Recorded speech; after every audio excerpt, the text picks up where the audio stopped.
ಆತ್ಮೀಯ ಬಂಧುಗಳೇ, ಶ್ರೀರಾಮಚರಿತಮಾನಸ ಅರಣ್ಯಕಾಂಡ ಇದರಿಂದ ಇವತ್ತು ಚೌಪಾಯಿಗಳು ಮತ್ತೆ ದೋಹೆಯನ್ನ ತಿಳ್ಕೊಳ್ಳೋಣ.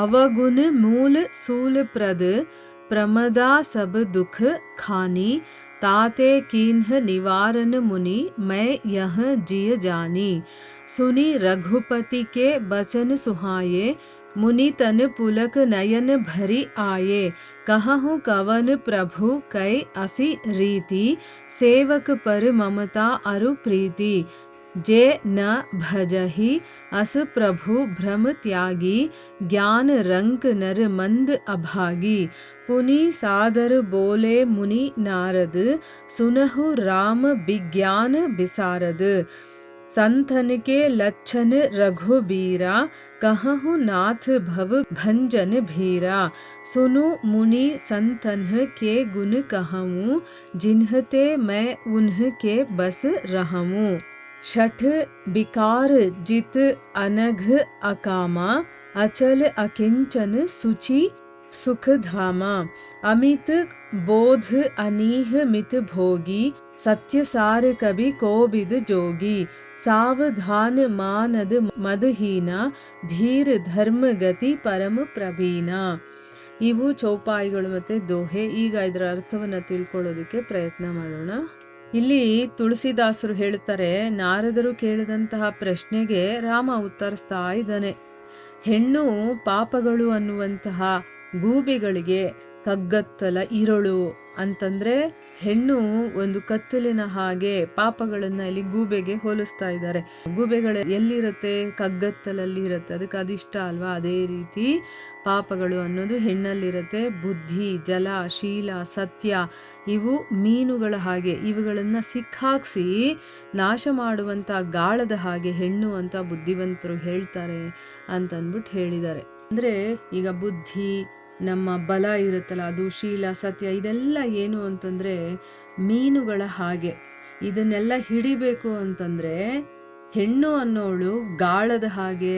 ಯಾಕೆ ಅಂತಂದ್ರೆ ಎಷ್ಟೇ ಅವರು ತಪಸ್ ಮಾಡಿದ್ರು ಅಥವಾ ಈ ರೀತಿಯ ಗುಣಗಳನ್ನೆಲ್ಲ ಎಷ್ಟೇ ಇಟ್ಕೊಂಡಿದ್ರು ಕೂಡ ಒಂದು ಹೆಣ್ಣು ಮುಂದೆ ಬಂದಾಗ ಇದನ್ನೆಲ್ಲ ನಾಶ ಮಾಡಿಬಿಡುತ್ತೆ ಅನ್ನೋ ರೀತಿಯಲ್ಲಿ ಹೇಳ್ತಾ ಇದ್ದಾರೆ.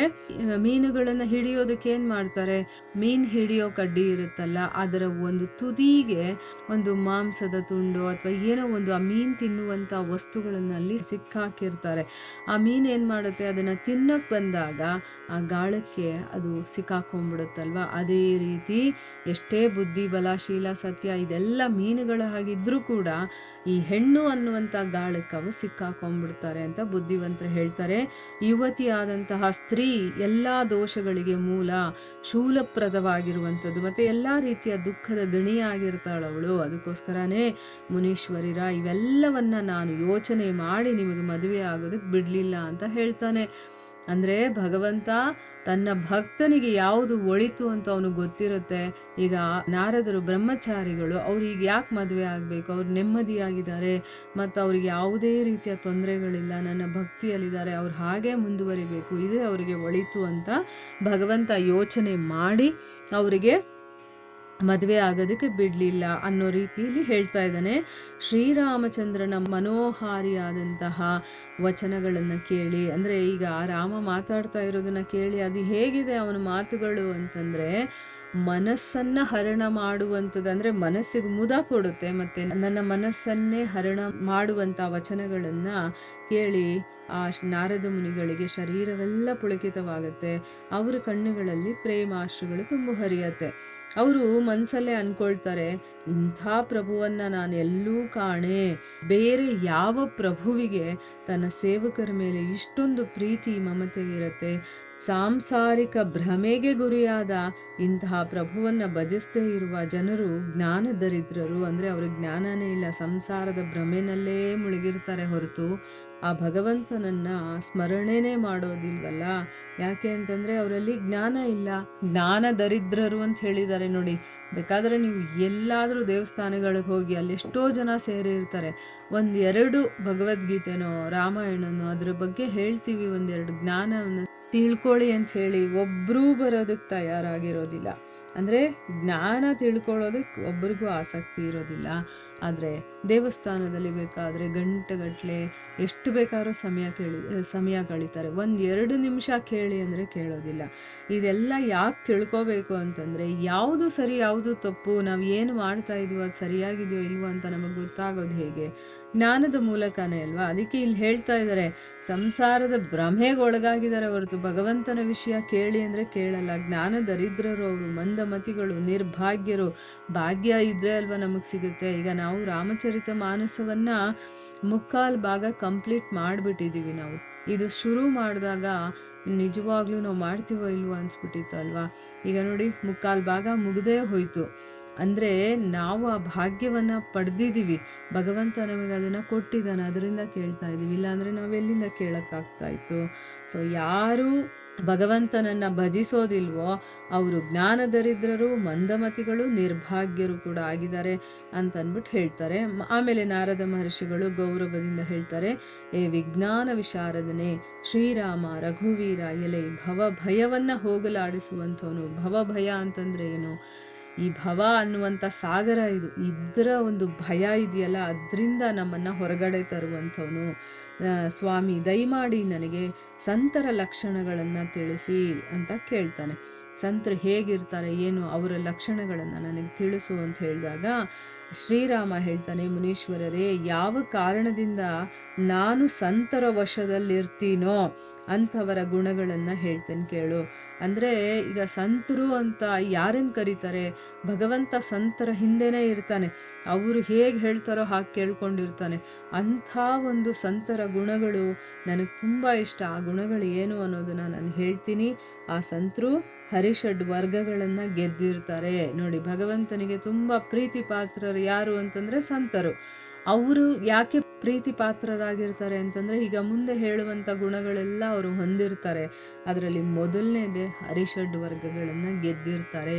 ಯಾವುದು ಹರಿಷಡ್ ವರ್ಗಗಳು? ಕಾಮ, ಕ್ರೋಧ, ಲೋಭ, ಮೋಹ, ಮದ, ಮತ್ಸರ್ಯ ಅಂತ ಹೇಳ್ತಾರಲ್ಲ ಅದು. ಆಮೇಲೆ ಪಾಪರಹಿತರು. ಇವಿಲ್ಲ ಅಂತಂದಮೇಲೆ ಪಾಪ ಎಲ್ಲಿಂದ ಮಾಡ್ತಾರೋ ಅವರು? ಪಾಪರಹಿತರು. ಆಮೇಲೆ ನಿಷ್ಕಾಮರು, ಯಾವುದೇ ಕಾಮನೆಗಳಿಲ್ಲ ಅವರಿಗೆ. ಸ್ಥಿರ ಬುದ್ಧಿ ಇರುವಂಥವ್ರು. ಮತ್ತು ಸರ್ವಸ್ವತ್ಯಾಗಿಗಳು, ಎಲ್ಲವನ್ನ ಬಿಟ್ಬಿಟ್ಟಿರ್ತಾರೆ. ಭಗವಂತ ಒಬ್ಬನೇ, ಇನ್ನೆಲ್ಲವನ್ನ ಬಿಟ್ಬಿಟ್ಟಿರ್ತಾರೆ ಅವರು. ಮತ್ತು ಅಂತರ್ಬಾಹ್ಯಗಳಲ್ಲಿ ಶುದ್ಧರಾಗಿರುವಂಥವ್ರು. ನೋಡಿ, ಒಳಗಡೆಯಿಂದ ಮತ್ತು ಹೊರಗಡೆಯಿಂದ ಎರಡೂ ಕಡೆಯಿಂದ ಶುದ್ಧರಾಗಿರಬೇಕು. ಈಗ ನಾವಿರೋದು ಹೇಗೆ ಅಂತಂದರೆ, ಹೊರಗಡೆ ತೋರಿಕೆಗೆ ಶುದ್ಧರಾಗಿದ್ದೀವಿ ಅಂತ ತೋರಿಸ್ಕೊಳ್ತೀವಿ. ಆದರೆ ನಮ್ಮ ಮನಸ್ಸಿನಲ್ಲಿ ಎಷ್ಟು ಮಲಿನ ಇದೆ ಅನ್ನೋದು ನಮಗೆ ಮಾತ್ರ ಚೆನ್ನಾಗಿ ಗೊತ್ತಿರುತ್ತೆ. ಆದರೆ ನಾವು ಅದನ್ನು ನೋಡೋದೂ ಇಲ್ಲ, ನಮಗದು ಗೊತ್ತಾಗೋದೂ ಇಲ್ಲ. ಇದೆ ಅಂತ ಗೊತ್ತು, ಆದರೆ ಅದನ್ನು ನೋಡೋಕ್ಕೆ ಹೋಗಲ್ಲ. ಆ ಗುಣಗಳೆಲ್ಲ ಮಲಿನ ಗುಣಗಳೇ ನಮ್ಮಲ್ಲಿ ಇರುವಂಥದ್ದು. ಅದಕ್ಕೆ ಹೊರಗಡೆಯಿಂದ ಒಳಗಡೆಯಿಂದ ಯಾರು ಶುದ್ಧರಾಗಿರ್ತಾರೋ ಅವರು ಸಂತರು ಅಂತ ತಿಳ್ಕೊಬೇಕು. ಮತ್ತು ಸುಖಕ್ಕೆ ಧಾಮರವರು. ಅಂದರೆ ಸುಖ ಎಲ್ಲಿದೆ ಅಂತ ಹುಡ್ಕೊಂಡು ಹೋಗ್ಬೇಕಾಗಿಲ್ಲ. ಎಲ್ಲಿ ಸಂತರು ಇರ್ತಾರೋ ಅಲ್ಲಿ ಸುಖ ಇರುತ್ತೆ. ಅಪಾರ ಜ್ಞಾನಿಗಳು, ಇಚ್ಛಾರಹಿತರು, ಯಾವುದೇ ಆಸೆಗಳು ಇರೋದಿಲ್ಲ ಅವರಿಗೆ. ಮಿತಾಹಾರಿಗಳು, ಸ್ವಲ್ಪನೇ ತಿನ್ನೋದಕ್ಕೋಸ್ಕರನೇ ಬದುಕಲ್ಲ ಅವರು, ಬದುಕೋದಕ್ಕೋಸ್ಕರ ತಿನ್ನುವಂಥವ್ರು. ಸತ್ಯಪ್ರತಿಜ್ಞರು, ಸತ್ಯವನ್ನೇ ಹೇಳುವಂಥವ್ರು. ಕವಿಕೋವಿದರು ಅಂದರೆ ಭಗವಂತನ ಗುಣಗಾನ ಮಾಡುವಂಥವ್ರು. ಯೋಗಿಗಳು, ಸದಾ ಎಚ್ಚರಿಕೆಯಿಂದ ಇರುವಂಥವ್ರು. ಅಂದರೆ ಅರ್ಥ ನಾನು ಯಾರು ಅನ್ನೋದು ಅವರು ಚೆನ್ನಾಗಿ ತಿಳ್ಕೊಂಡಿರ್ತಾರೆ. ಅದರ ಅರಿವು ಅವರಿಗಿರುತ್ತೆ. ಯಾವಾಗಲೂ ಅವರಿಗೆ ನಾನಾತ್ಮ ಅನ್ನೋದು ಗೊತ್ತಿರುತ್ತೆ, ದೇಹ ಅಲ್ಲ ಅನ್ನೋದು ಗೊತ್ತಿರುತ್ತೆ. ಆಮೇಲೆ ಏನು ಮಾಡ್ತಾ ಇದ್ದೀನಿ, ಏನು ಮಾಡ್ತಾ ಇಲ್ಲ ಅನ್ನೋದ್ರ ಬಗ್ಗೆನೂ ಕೂಡ ಅವರು ಎಚ್ಚರಿಕೆ ವಹಿಸ್ತಾ ಇರ್ತಾರೆ. ಆಯಿತಾ? ಆಮೇಲೆ ಬೇರೆಯವರನ್ನು ಗೌರವಿಸುವಂಥವ್ರು. ಈಗ ಸ್ವಲ್ಪ ಏನಾದರೂ ನಮಗೆ ವಿದ್ಯೆ ಅದು ಇದು ಬಂದ್ಬಿಡ್ತು ಅಂತಂದರೆ ನಮ್ಮನ್ನು ಹಿಡಿಯೋಕ್ಕಾಗಲ್ಲ.